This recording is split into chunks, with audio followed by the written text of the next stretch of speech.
සුබ දවසක් වේවා ඔයාට. අද මම ඔයත් එක්ක බෙදා ගන්න යන්නේ මගේ ජීවිතේ මම ඉගෙන ගත්ත පාඩමක් පිළිබඳව. ඒ කියන්නේ ඒක ලයිෆ් එක්ස්පීරියන්ස් එකක්.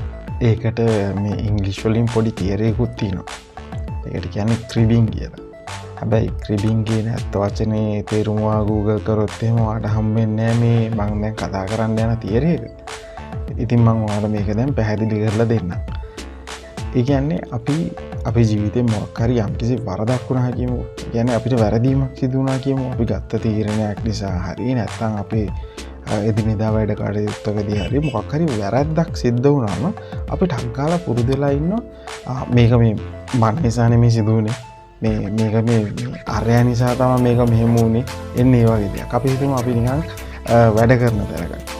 අපි වැඩ කරන තැනක අපේ ටීම් පර්ෆෝමන්ස් එකක් හරි නැත්නම් අපේ පර්ෆෝමන්ස් එකක් හරි පෙන්නගන්න බැරුව ගියොත් අපිට අග්ගාලා බ්ලේම් එක දානවා නෑ බොසා හරි නෑ බොසා මේ අපි පොඩ්ඩක් ඕන කරනවා අරක මේක කියලා අපි නිකන් පොඩ්ඩක් බ්ලේම් එක දාන්න පුරුදු වෙලා තියෙනවා. එහෙම නැත්නම් අපි ව්‍යාපාරයක් කරා කියලා කියමුකෝ. ව්‍යාපාරයක් කරලා අපි සාමාන්‍ය සාර්ථකව නොවි නිකන් පොඩ්ඩක් නිකන් බහගෙන යනවා වගේ ඒත් අපි කියන්න පුරුදු වෙලා ඉන්නවා. පාර්ට්නර්ෂිප් නෑ නැත්තම් මේක මේ හොඳටම කරගෙන යන්න පුළුවන් බිස්නස් එකක් එන්නේ වගේ අපි කතන්දර කියන්න පුරුදු වෙලා ඉන්නවා. ඉතින් අපි ඉගෙන ගන්න කෙනෙක් කියලා හිතමුකෝ. අපි ඉගෙන ගන්න වුණත් මේ ඉස්කෝලේ මේ අපේ මේ යාළුවෝ සෙට් එක හරි නෑනේ. අපේ යාළුවෝ සෙට් එක හොඳට ඉරියා නම් අවර හොඳට ඉගෙන ගන්න ඕන සෙට් එකේ යාළුවෝ ඔක්කොම හොඳයිනේ.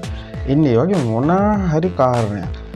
ඒ වගේ ලොකු කතන්දර අපි කියන්න පුරුදු වෙලා ඉන්නවා. අපේ ජීවිතේ යම්කිසි තැනක වැරදුන ගමන් අපි කාට හරි ටක් ගාලා බ්ලේම් එක දානවා. හැබැයි මෙන්න මේ විදිහට කරාම වාගේ මගේ බ්‍රේන් එකට වෙන විපත්තිය ගැන අපි දෙන්න දන්නේ නැති නිසා තමයි අපි මෙච්චර කල් මෙහෙම කරලා තියෙන්නේ. මේක එහෙම වෙන්නේ අපි තව කෙනෙක්ට ඒ කියන්නේ අපි රෙස්පොන්සිබිලිටි එකක් ගන්න නැතුව අපි තව එක්කෙනෙක්ට බ්ලේම් එක දාන්න වෙන්නේ අපේ බ්‍රේන් එකේ හිතනවා රයිට් හැම ප්‍රශ්නයක්ම ආවම කිසිම දෙයකට අපි රෙස්පොන්සිබිලිටි එකක් ගන්න. අපේ බ්‍රේන් එක ෂෝට් කට් එකක් හොයාගන්නවා හැම ප්‍රශ්නයකම පැනලා යන්න කාට හරි ටක් ගාලා බ්ලේම් එක දැම්මා රයිට් එන්නේ නිසා තමයි මේක මගේ වැරද්දක් නෙමෙයි. එන්නේ මේ වගේ දේවල් අපි ඔටෝමැටික්ලි හිතන්න ගන්නවා.